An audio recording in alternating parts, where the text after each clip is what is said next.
Day of the crime. Here we go. My job is to keep a wary eye on that bone orchard. They said I was supposed to make rounds 3 times a day, but that ain't my style. Besides, the room's protected by 2 security systems anyway. Do your job! Yeah, man. If I remember right, I was at the Streetside Saloon at the time it went down. I was drinking in a bar when I was supposed to be at work. I'm just an innocent traveling man, so if you're out of ammo, it's time I hit the trail. Kinda want to smack you in the face, Marshall. I can't say I particularly care for your attitude. Yeah, man. Can't say I care for your beard, but you don't see me complaining. Oh, man, I don't know, Marshall. Oh, Marshall. I want to like Not you, cool. but I don't think I do. Your stance on beards and your laissez-faire attitude about doing your fucking job. Yeah, I can't support that. Wait a minute. What do you mean by 2 security systems? The door on the... I'm in the security cameras and the ID card Oh. reader. I reckon even a cowpoke like you knows about those. Yes, well, what about the fingerprint-activated locks inside the evidence room? Fingerprint-activated locks? What kind of newfangled doohickeys are those? Also, give me a fucking alibi for being in that saloon. Like, give me some sort of corroborating witness. He's not being very helpful. He's not that good with machines or following orders. Everyone's got their weaknesses now, don't they, Mr. Prosecutor? This one seems like trouble. Okay, Mr. Wright, he's all yours. Alright. Job is to keep a wary eye on that bone orchard. How exactly did you keep an eye on the evidence room? Just made sure nothing moves the security camera monitor. That room's so still. Even time dies in there. I was just a caretaker who interred the recordings. You interred them? Like, fucking erase them as they go along and pass them on to Gant when you feel like? Videos of nothing aren't that useful. When the time would come, I'd erase the tape. If nothing unusual is recorded, tapes are to be erased every 6 hours. Fuck! Fuck! That's 1 tape that they're using. 1 fucking tape. Splurge and have like a week buffer. No, these guys, man. Each time I'd erase the tape, I felt like I was erasing part of my life. This guy has a flair for the dramatic, but it doesn't do him any good. So in actuality, you don't physically enter the evidence room? They said it was supposed to make the rounds 3 times a day, but I ain't my style. But you made your rounds on the day of the crime, right? Ain't you heard a word I said, partner? I told you they ain't my style. I'm afraid I don't understand. No desperado, no. I know that's the rules get in his way. No desperados I know join the police force. So Officer Marshall on the day of the crime. Just between you and me, I did check foot in the evidence So room. who did? There was a rubber glove stuck to the victim's locker. Do you know anything about that? Sorry, partner, I can't say I do. I haven't been in that crypt in weeks.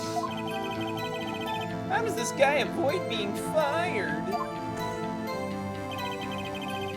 Alright. So his name is on the list. Saying Yeah. He went in. Oh! Yeah, his Is it? someone in his Yeah. family, right? No. No. Becky's talking about this. Oh, right. Oh, no, it's Oh, it's not. We still don't know who's happening. So wait. Tough luck, Becky. You really derped on that one. Oh.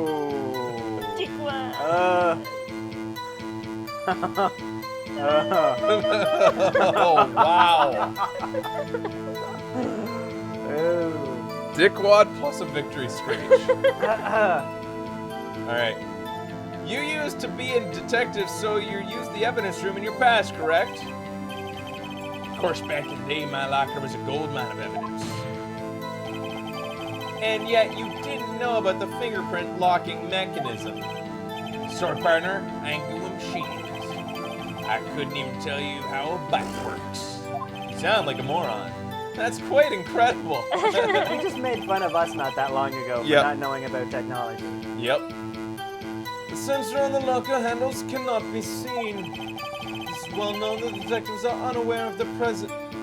It's well known that some detectives are unaware of the presence. Okay. Now that he mentions it, Detective Gumshoe said something like that too. At any rate, it doesn't seem like this is relevant to the crime. Can you tell us what you were doing at the time that the crime occurred? I remember I was at the street side saloon. Yeah, fucking tell us about that. What were you doing in a place like that? I was eating spaghetti. Not even Angel steak lunches can beat a parlor's Vongo sepia pasta. Do you mean to tell us you abandoned your police duties to eat some noodles? Not all desperados eat tacos, partner. That's not what I meant. Yeah, some eat spaghetti tacos. iCarly reference. I hope this is the last. This has at least taught you a lesson. Jesus. That's strange. This is usually where Edgeworth says, did you not want to raise a raise this year? He's only hard on Gumshoe. Alright. He was eating spaghetti western? Yeah, that's pretty funny. Spaghetti Western. Do you know why they're called that? That'd be a good name for A band? like a spaghetti dish at a restaurant. I am sure that there's one in a restaurant somewhere. No, I don't know why they're called spaghetti westerns. Italy got really obsessed with westerns.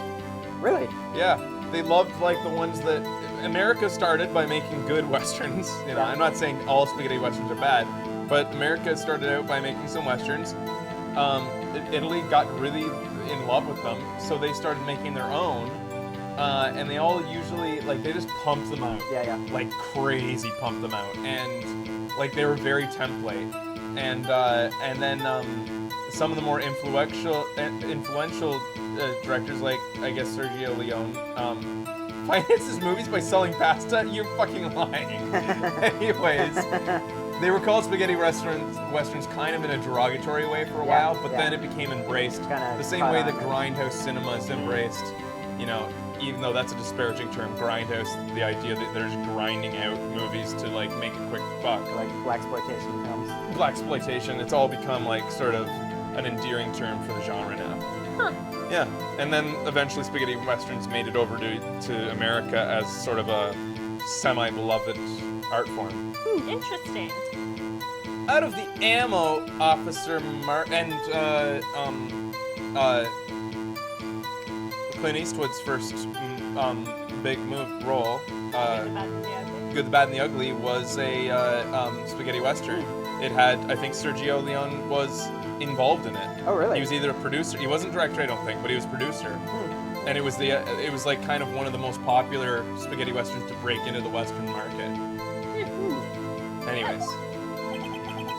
That's right, partner. Or as you call it, evidence. Sorry guys, every so often I like to exercise my half a degree.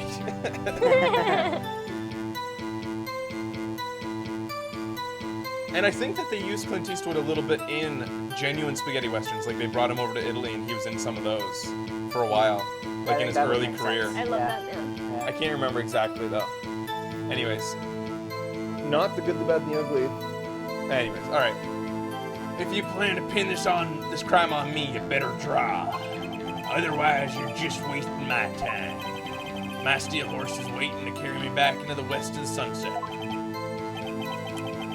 One more thing seems clear. Despite being responsible for guarding the evidence room, the witness doesn't appear to have seen anything. Because he wasn't friggin' there. Texans don't take orders from anyone. Everyone knows that.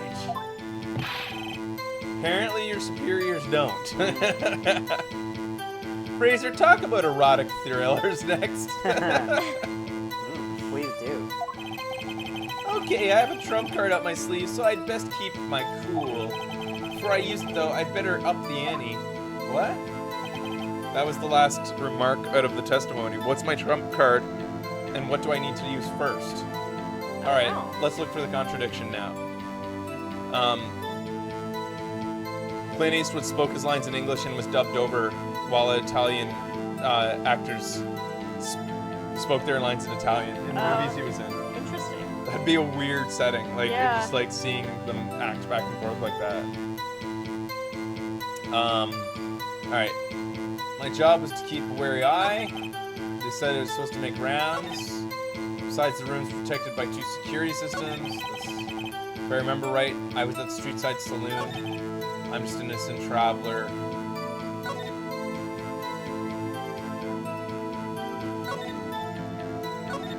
You look at the evidence, maybe? When are his fingerprints gonna come into play? Yeah, that's what I was thinking. Like, we need to prove. Right now, our Oh, that's okay. I'm not presenting evidence. Oh, okay. We want to pin him in there. We want to put him in there, like right now. So, which statement looks like the best to contradict? I was hoping that one of his statements would be the one that he said, I haven't been in there for weeks. Yeah. But he doesn't, he just says... There is one where he was supposed to do rounds, but he didn't, right? There's nothing where he blatantly says he wasn't there, except for this one.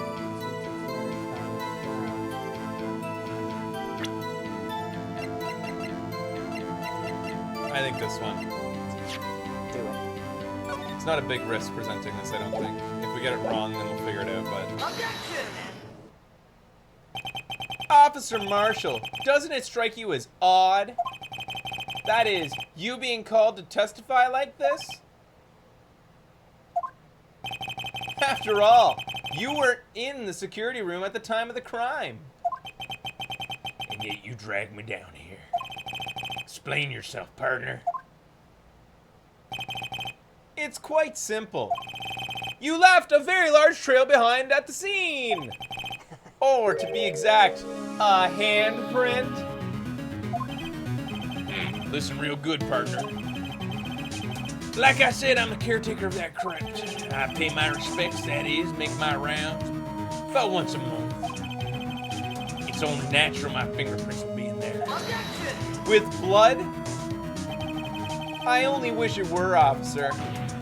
I only wish it were. But you see, your fingerprints were covered in blood! Witness! What is the meaning of this? Your bloodstained fingerprints were at the crime scene? The blood was wiped away, however, a luminol test clearly revealed this. I have the documentation of this impartial test right here, signed by yours truly. I'm gonna allow this. Well, Officer Marshall? Seems to me there ain't a person in this room with head on his shoulders. I take it you have an explanation then, Mr. Marshall? Officer Marshall? About the bloodstained fingerprints? Very well. You must begin your testimony about the fingerprints found at the scene of the crime. Alright. How's he gonna... I don't know, man. Like I said, shoulder dash for my fingerprints to be in that evidence room. One of them just happened to be at the same place as the bloodstained handprint. Wow, That's not even possible. You're an idiot. That is not possible. The murderer touched the locker where my fingerprint was by No. chance. What? No, that is not possible. That's not even a good try. The bloodstain and the fingerprint were completely unrelated. That I'm sorry, is but ridiculous. okay, counter testimony from your defense attorney. I guarantee you that the blood-stained fingerprints were the fingerprint I lifted. There you go. Done. Done. You trusted everything else I said about evidence I've submitted. Why wouldn't you test that? All right. Or didn't you know the murderer was wearing gloves? See, I had nothing to do with it. How did he know that? Yeah. He might have just been paying attention to the case. He wasn't even here. It's a little weird that he... But he could have been getting debriefs. I don't know. We'll see if that might be one of those gotcha moments. We'll see. The witness's explained appears valid. Fuck me. Although there's room for doubt. There certainly is, Judge. Yeah. Oh no. Life wouldn't be fun without any doubt, partner. The defense may now cross-examine the witness. He nodded to that. Yes, This doubt is guy's good. hiding something. I can feel it. Now's my chance to prove it. Okay. When we come back, the cross-examination continues. We have to find a contradiction in one of these statements. First, we'll press them on everything, I guess. We'll be back after this.